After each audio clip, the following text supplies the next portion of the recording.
জয় রাধে। আজকের পাঠ শ্রী চৈতন্য মহাপ্রভুর জগন্নাথপুরীতে প্রত্যাবর্তন, শ্রী চৈতন্য চরিতামৃত মধ্যলীলা খণ্ড, শ্লোক ৮। বিরক্ত সন্ন্যাসী দেহ রহেন নির্জনে, স্বপেহ স্বপ্নেহ না করেন দেহ রাজ দর্শনে। তথাপি প্রকারে তোমা করাই তাম দর্শন, সম্প্রতি করিলা দেহ দক্ষিণ গমন। তিনি একজন বিরক্ত সন্ন্যাসী এবং তিনি নির্জনে থাকেন। স্বপ্নেও তিনি রাজ দর্শন করেন না।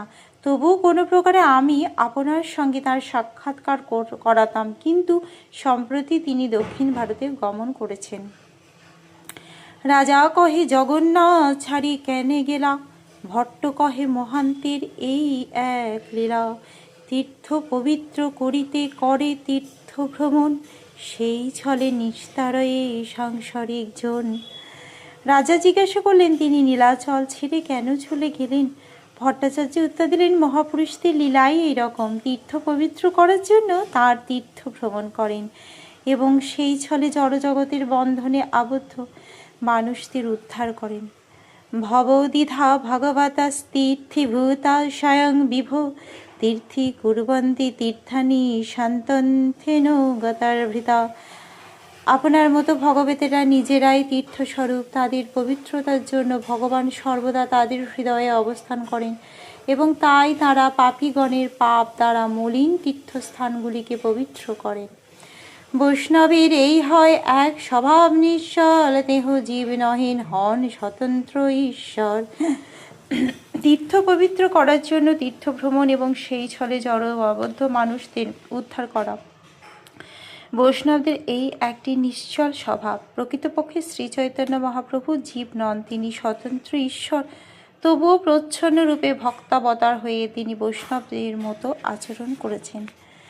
রাজা কহে, তারে তুমি যাইতে কেনে দিলে, পাই পড়ি যত্ন করি কেনে না রাখিলে।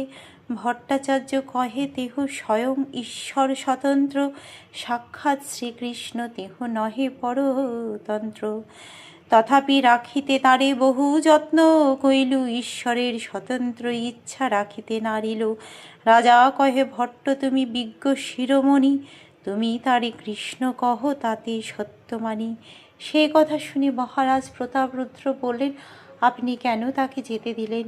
কেন তার পায়ে পড়ে যত্ন করে তাকে আপনি এখানে রাখলেন না? সার্বভৌম ভট্টাচার্য উত্তর দিলেন, শ্রী চৈতন্য মহাপ্রভু স্বয়ং পরমেশ্বর ভগবান এবং তিনি সম্পূর্ণরূপে স্বতন্ত্র। তিনি সাক্ষাৎ শ্রীকৃষ্ণ, তিনি কারও অধীন নন। তবুও তাকে এখানে রাখার বহু চেষ্টা আমি করেছি, কিন্তু ঈশ্বরের ইচ্ছা স্বতন্ত্র, তাই আমি তাকে এখানে ধরে রাখতে পারলাম না। মহারাজ প্রতাপরুদ্র বললেন, ভট্টাচার্য আপনি বিজ্ঞ শিরোমণি, তাই আপনি যখন শ্রী চৈতন্য মহাপ্রভুকে কৃষ্ণ বলছেন তখন আমি তা সত্য বলে মেনে নিচ্ছি। পুনরূপী হাতার হইলে আগমন, একবার দেখি করি সফল নয়ন। ভট্টাচার্য কহে, দেহ আসিবে অল্পকালে, রহিতে তারে এক স্থান চাহিয়ে বিরলে।